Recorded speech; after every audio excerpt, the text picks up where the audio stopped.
सांसद माननीय श्री कीर्तिवर्धन सिंह जी, उत्तर प्रदेश सरकार में मंत्रिमंडल के मेरे सहयोगी, यहां के प्रभारी मंत्री श्री दारा सिंह चौहान जी, प्रदेश के पर्यावरण, वन एवं जलवायु परिवर्तन विभाग के मंत्री डॉक्टर अरुण कुमार सक्सेना जी, राज्य मंत्री श्री केपी मलिक जी, मान्य विधायकगण श्री रमापति शास्त्री जी, प्रेम नारायण पांडे जी, पावन सिंह जी, अजय कुमार सिंह जी, विनय कुमार द्विवेदी जी, प्रभात वर्मा जी, प्रतीक भूषण सिंह जी, मंजू सिंह जी, जिला पंचायत अध्यक्ष श्री घनश्याम मिश्रा जी, भारतीय जनता पार्टी के अध्यक्ष श्री अमर किशोर कश्यप जी, डीजी फॉरेस्ट श्री सुशील कुमार अवस्थी जी, प्रमुख सचिव उत्तर प्रदेश शासन श्री अनिल कुमार जी, और आज के इस कार्यक्रम में उपस्थित केंद्र और राज्य सरकार के सभी अधिकारीगण, इको टूरिज्म के क्षेत्र में रुचि रखने वाले सभी अन्य उपस्थित विशेषज्ञगण और बहनों और भाइयों, आज का दिन जनपद गोंडा के लिए बहुत महत्वपूर्ण दिन है, जब यहां की एक प्राकृतिक झील को एक अंतर्राष्ट्रीय मान्यता प्राप्त कराने के उद्देश्य से वर्ल्ड वेटलैंड्स डे के अवसर पर यह कार्यक्रम यहां आयोजित है। अर्गा और पार्वती नाम की दो प्राकृतिक झील, यह वास्तव में प्रकृति की मूल स्वरूप की ओर हम सबका ध्यान आकर्षित करती है। और कितना बड़ा इसका एरिया है, मुझे पहली बार यहां पे आने का अवसर प्राप्त हुआ है, क्योंकि मैं अक्सर इधर से होकर के गुजरता तो था, लेकिन मुझे लगता है कि भारत की उस विरासत की प्रतीक है जो यहां पे घाघरा और सरयू नदी के कारण सैकड़ों वर्ष पहले जो एक प्राकृतिक झील बनी, उस झील का स्वरूप आज भी उस रूप में यहां पर मौजूद है। वह हम सब के लिए अत्यंत महत्वपूर्ण है। और इस कार्यक्रम को यहां पर आयोजित करने के लिए मैं आदरणीय प्रधानमंत्री जी का, केंद्रीय पर्यावरण और वन मंत्री के रूप में यहां के लोकप्रिय सांसद को हृदय से धन्यवाद देता हूं कि उन्होंने इस कार्यक्रम को यहां पर आयोजित करके उसको एक मान्यता प्रदान करने का काम किया है।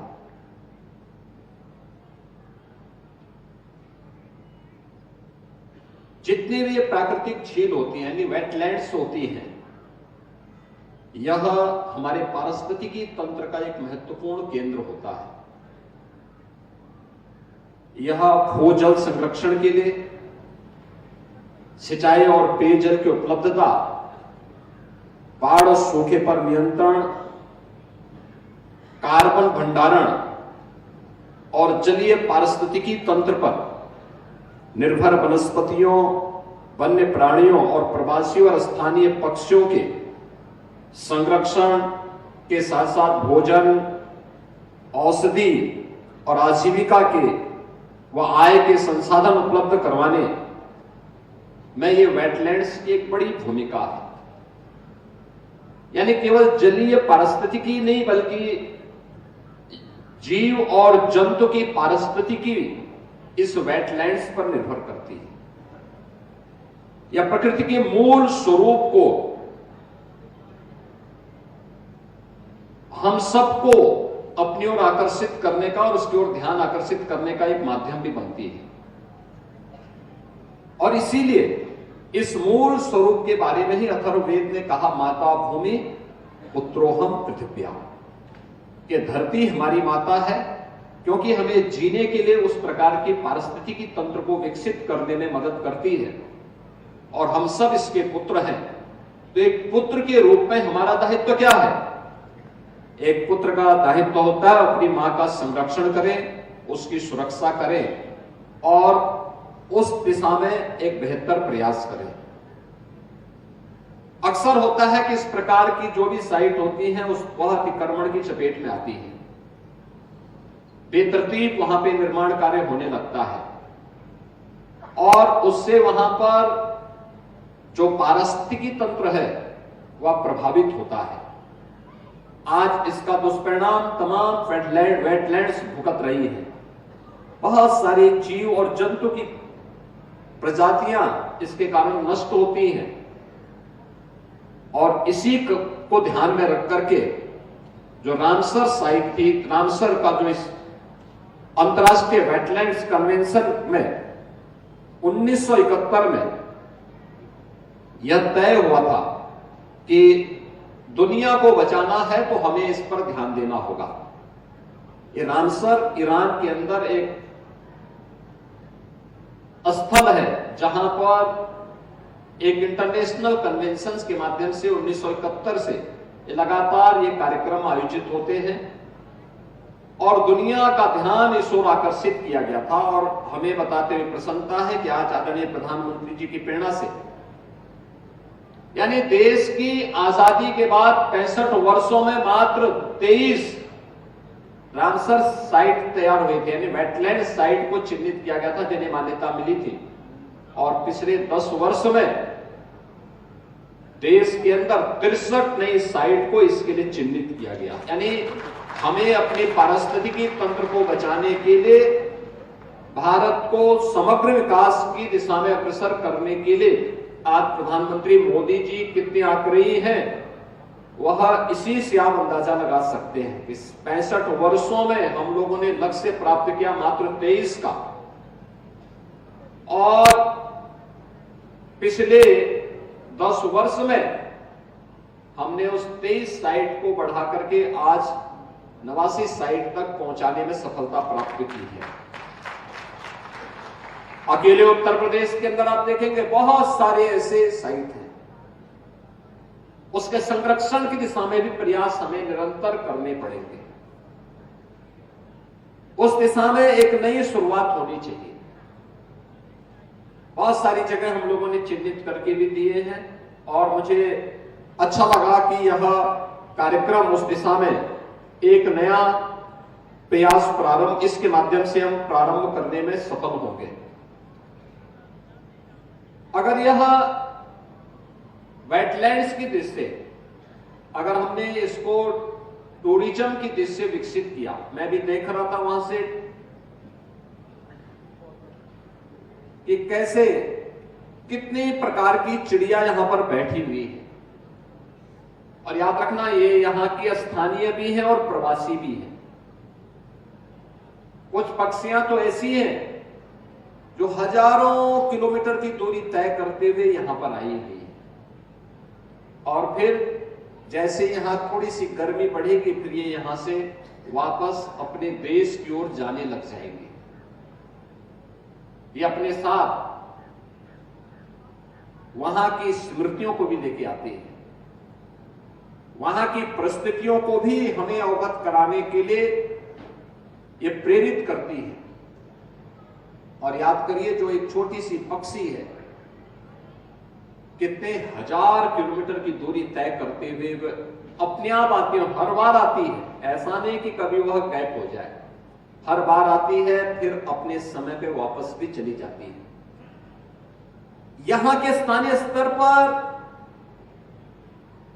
ढेर सारे रोजगार सृजन का एक माध्यम बनता है। याद रखना, टूरिज्म अपने आप में एक बहुत बड़ा माध्यम है अर्थव्यवस्था को सुदृढ़ करने का, रोजगार के सृजन का, और लोगों को अपनी साइट के बारे में, चाहे वह इको टूरिज्म का हो, चाहे वह हेरिटेज का हो, और चाहे वह स्पिरिचुअल टूरिज्म का हो, ढेर सारे रोजगार के सृजन का वो माध्यम बनता है। याद करिए, अयोध्या धाम तो यहां से मात्र 20 किलोमीटर की दूरी पर है, और 20 किलोमीटर की दूरी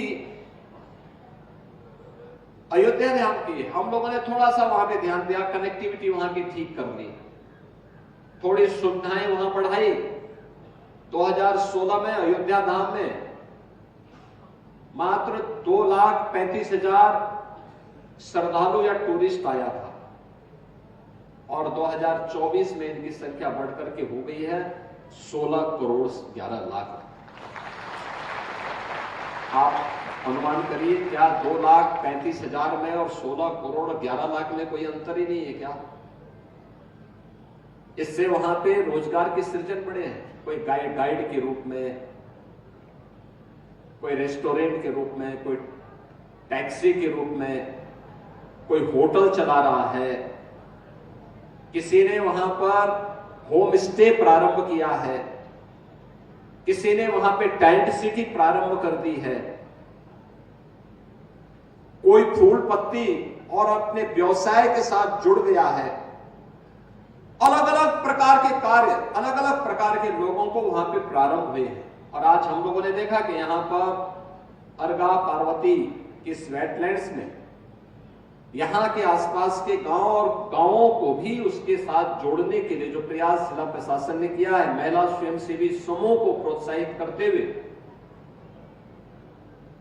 यहां पर अमेजन के साथ मिलकर के उनके प्रोडक्ट को ऑनलाइन सेल किया जा सके।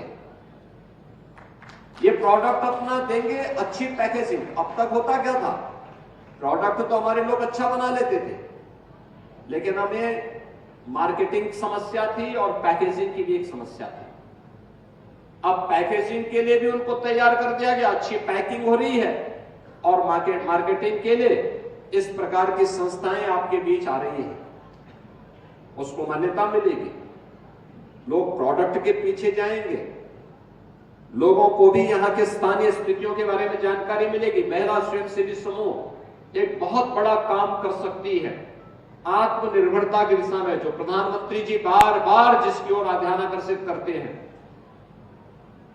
कि वोकल फॉर लोकल।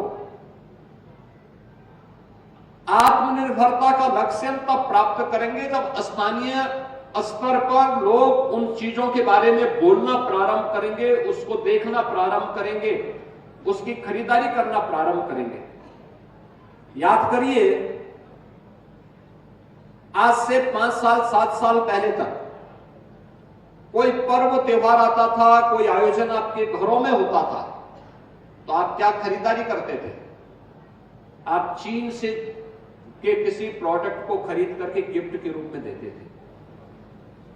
आज मैं देखता हूं, कोई पर्व त्योहार आता है, कोई आयोजन आता है, किसी को जन्मदिन का हो या किसी अन्य मांगलिक आयोजन के अवसर पर कोई गिफ्ट देना हो, तो लोग 1 डिस्ट्रिक्ट 1 प्रोडक्ट का ही कोई एक पैकिंग खरीदते हैं और उसी को गिफ्ट में देते हैं। परिणाम क्या है?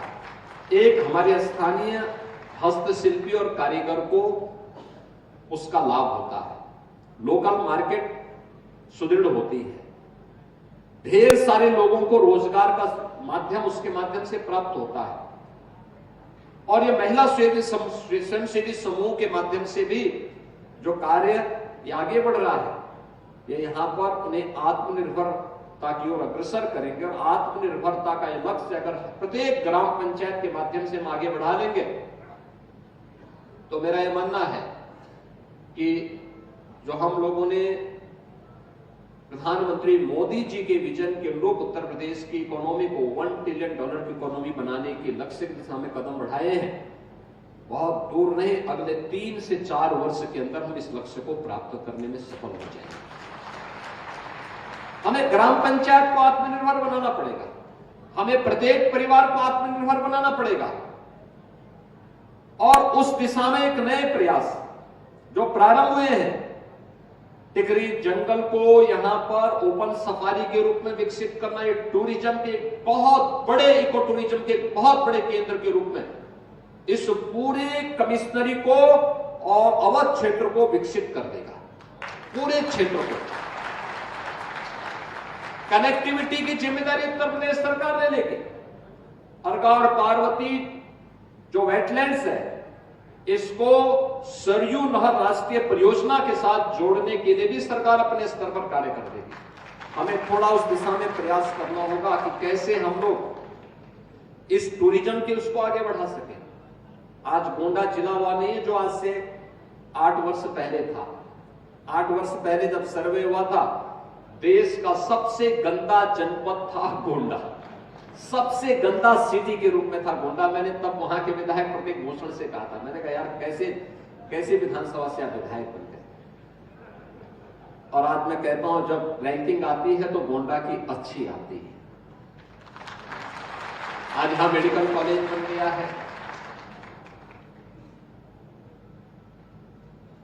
लगभग 100 वर्षों से जिन बनटांगिया लोगों को अपना अधिकार नहीं मिला था, आज वे लोग अपना अधिकार प्राप्त करके सम्मान के साथ आगे बढ़ा रहे हैं।